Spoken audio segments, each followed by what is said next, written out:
Les autorités juives de Jérusalem envoyèrent des prêtres et des Lévites à la rencontre de Jean. Qui es-tu? Jean ne refusa pas de répondre, mais déclara ouvertement et distinctement: « Je ne suis pas le Messie. » Alors qui es-tu? Ne serais-tu pas Élie? Non, ce n'est pas moi. Tu es le prophète? Non. Dis-nous alors qui tu es. Nous devons donner une réponse à ceux qui nous ont envoyés. Qu'as-tu à nous dire de toi-même? Jean répondit en citant le prophète Isaïe. « Je suis la voix de celui qui crie dans le désert. Préparez un chemin pour la venue du Seigneur !»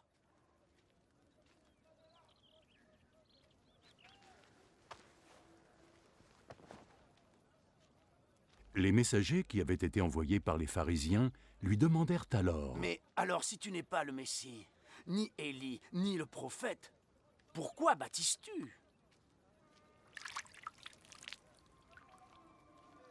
Je baptise juste avec de l'eau. Mais il y a parmi vous celui que vous ne connaissez pas. Il vient me voir.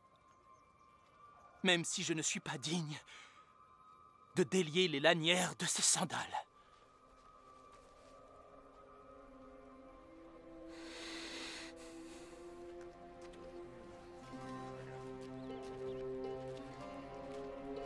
Tout cela se passait à Béthanie, sur la rive est du Jourdain, là où Jean baptisait.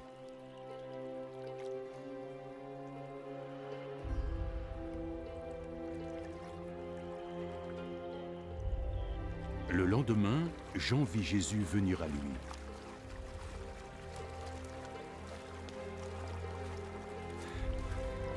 Là, voici l'agneau de Dieu qui enlève le péché du monde.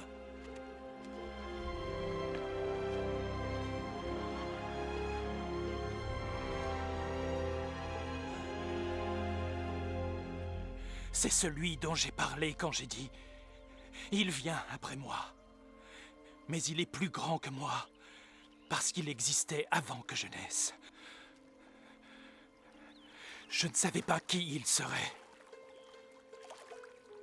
mais que je viendrais ici le baptiser avec l'eau, afin de le faire connaître au peuple d'Israël.